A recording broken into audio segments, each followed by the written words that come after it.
Salut les amis, c'est Mathieu pour une première vidéo solo sur la critique de She-Hulk, Avocate.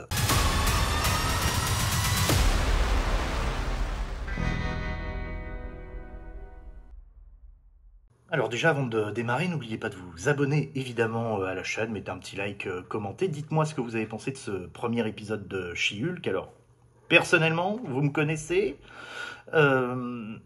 alors je suis un grand fan de films de super-héros depuis que je suis gamin, vraiment, je crois que j'ai quasiment tout vu. Mais depuis quelques années, notamment depuis Batman vs Superman version ciné, parce que j'aime beaucoup la version Director's Cut de Batman vs Superman, je ne vais plus voir aucun film de super-héros au cinéma. Le trop-plein de marvelisation, le trop-plein de films de super-héros plus souvent mauvais que bons, m'ont un peu dégoûté et maintenant je ne les regarde qu'en VOD. Et d'ailleurs il y en a 3-4 là, de l'année dernière que je n'ai même pas encore vu parce que j'en ai un peu marre qu'on me vende toujours la même soupe. Alors Disney Plus depuis évidemment a sorti les séries Star Wars mais a démarré avec des séries Marvel. Et aujourd'hui, nous avons eu donc She-Hulk Avocate.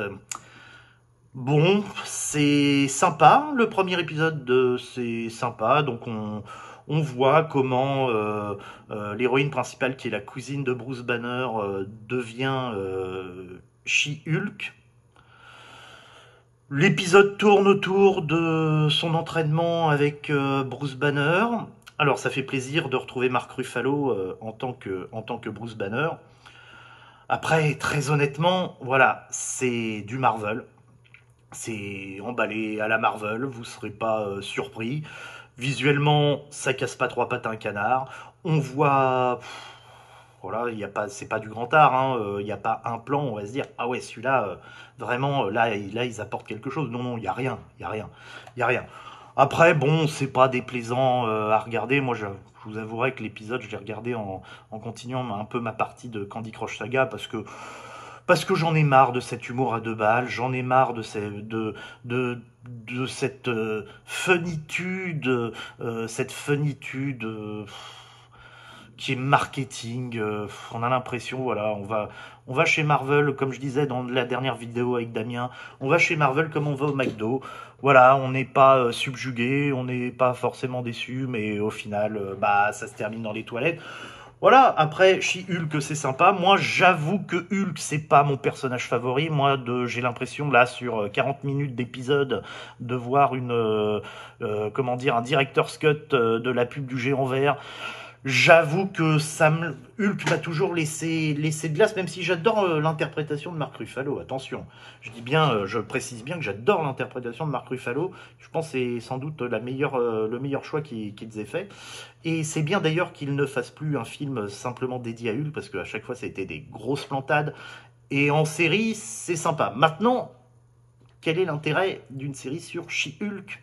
Ça, on verra par la suite. Mais en attendant, moi personnellement, je reste très sceptique. Après, les acteurs jouent bien, hein. De toute façon, Tatiana Maslany.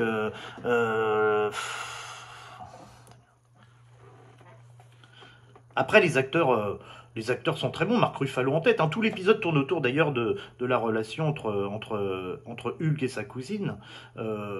L'interprète de She-Hulk, Tatiana Maslany, fait le job, mais tout le monde peut faire le job dans ce genre de rôle très marketé. Voilà, faut une dose de fun, donner le côté un petit peu rebelle du personnage qu'on a vu 10 000 fois.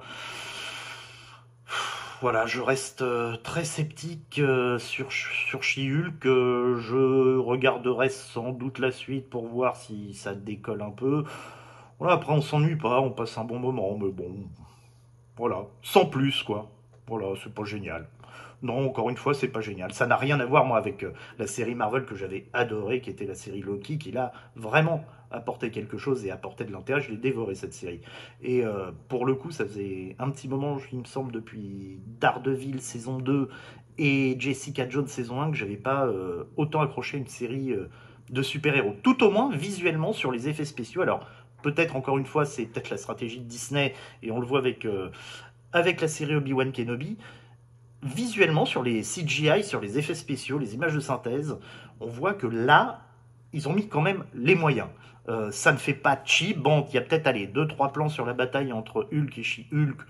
On se dit, bon, ça fait un peu pâte à modeler, enfin, ça fait un peu pâte à modeler digital. Mais bon, c'est très faible. Mais très honnêtement, sur les effets spéciaux, je n'ai rien à redire. Alors, est-ce qu'ils ont mis tout le pognon sur le premier épisode et que par la suite, ça va être moins effets spéciaux et plus sur sa vie d'avocate, comment elle fait pour conjuguer les deux, sa vie de super-héroïne, sa vie d'avocate. Bon, on verra par la suite. Alors, est-ce que ça fera comme dans Obi-Wan? Le premier épisode, assez top visuellement. Le deuxième un peu moins, puis après ça a été la cata, et puis on redémarre pas trop mal dans le sixième. On verra. En attendant, dans le premier, sur les effets spéciaux, je n'ai rien à redire. Très honnêtement, ils ont mis les moyens. Alors si vous avez vu ce premier épisode de She-Hulk, dites-nous en commentaire si vous êtes d'accord avec moi, ce que vous en avez pensé, est-ce que ça vous donne envie de regarder la suite de la série. Sur ce, je vous dis à bientôt. Allez, salut, ciao.